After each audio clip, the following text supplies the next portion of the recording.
of your life. Many times as we go through life, we get little bits of clutter, and it doesn't first seem like there's a lot, and it starts to add up over time, and pretty soon you have a life just full of clutter.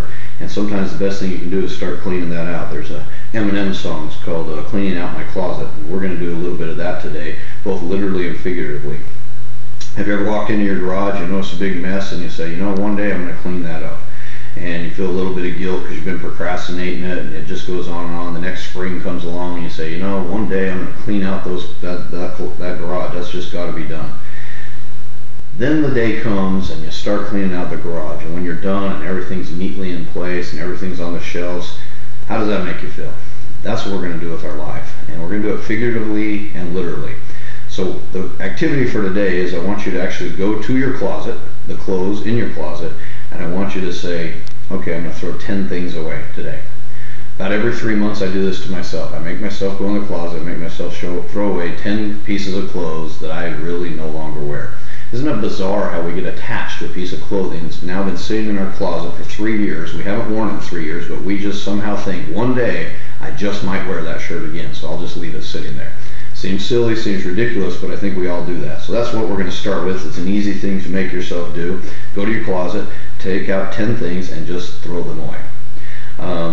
Now, the memories in your closet those clothes represent didn't go away because you threw the clothes away. You're going to keep the clothes that you wear every day and keep the memories from the clothes that you had. That's what makes it hard. When you're finished with your closet, I want you to go into your office, your home office, your office at work, and I want you to do the same thing. I want you to look at your desk and ask yourself this question.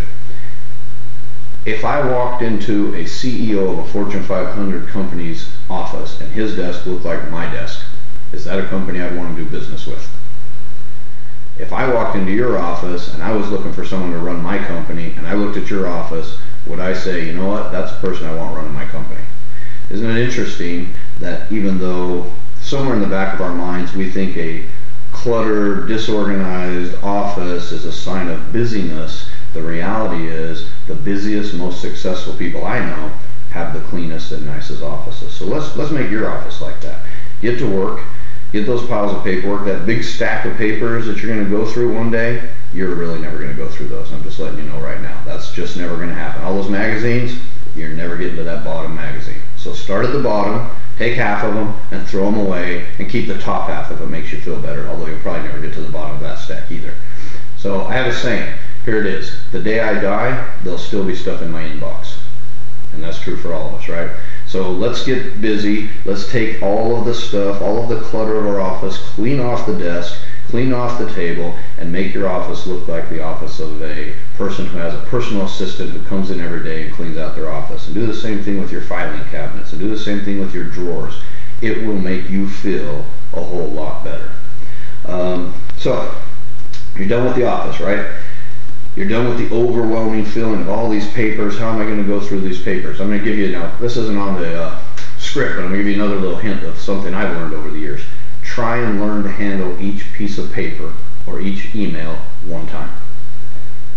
If you can create a system where you just handle each piece of paper and each email one time, instead of saying, you know, I'm going to read that, okay, now I'm going to come back to that, and a week later you read the same email and you say, I still really need to do that at some point, and you just leave it in there, and your inbox now has 100, 200, 300, 400 emails waiting for you to get to.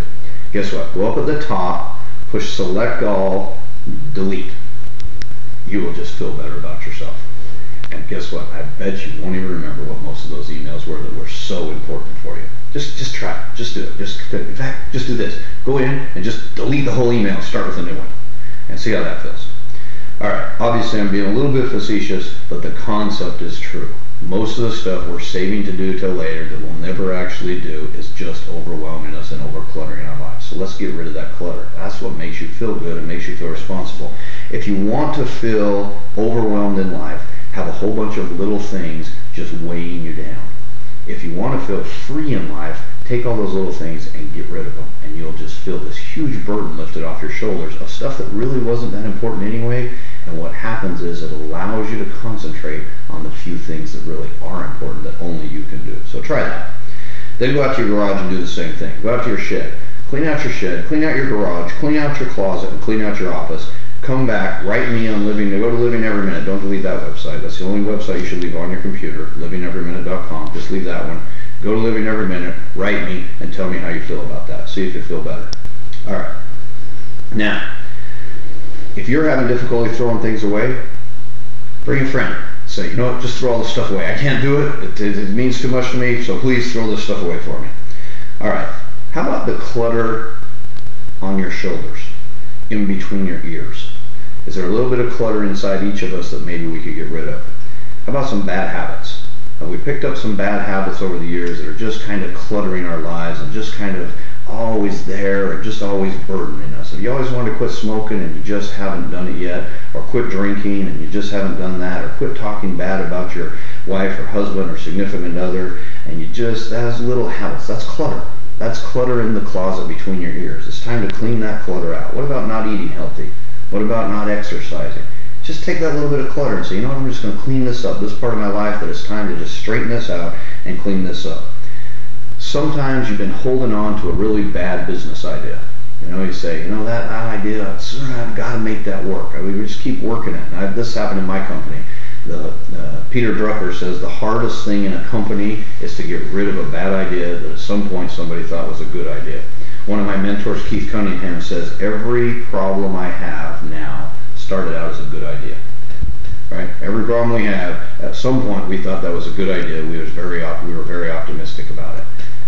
Now, even though it's not a good idea anymore, we just can't let go of it. I bet you can think of some government programs like that. That seems to be the number one problem, right? We create a government program that at the time seems like a good idea, and 50 years later, you just can't get rid of those things. Happens in university settings all the time as well. So let's get rid of the bad ideas that were at the time maybe a good idea and see if you can get rid of those. Those are clutter. Outdated philosophies. Things that at some point somebody told you was a good idea. My guess is most of the philosophies you had in life, you haven't actually sat down and said, you know what do I really believe about that? What is the concept that I truly believe is true about that thing? No, what happens is as we grow up, our parents, our preachers, our teachers, our friends, and other people instill in us our philosophies and our values. And that's okay when you're growing up because you don't have anything to base your own philosophy on. But once you're an adult, it's time to sit down, sit back and say, okay, I need to rethink some of these things that I was taught. I need to rethink some of these things and say, are they okay? Is that really true for me or is that not true? That creates so much contradiction and so much clutter in our society because people are trying to live something they don't really think is true and it looks like they're a hypocrite.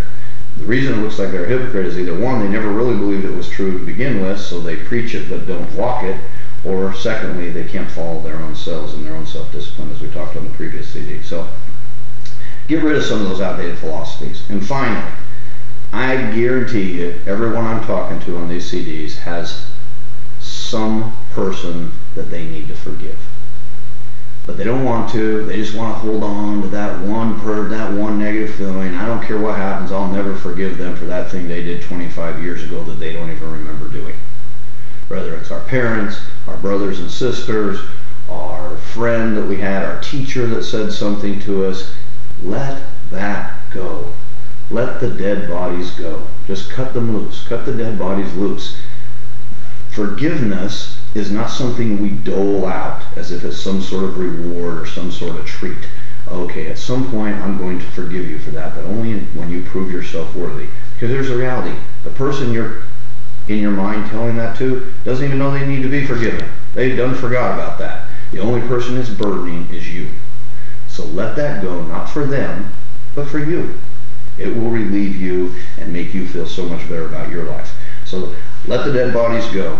Give up the bad habits. Give up the bad ideas. Give up the outdated philosophies. Get up and get the forgiveness that you need to forgive people for the trespasses they made. Chances are, at the time, they were doing the best they could. And even if they weren't, it's not doing you any good to hold on to that.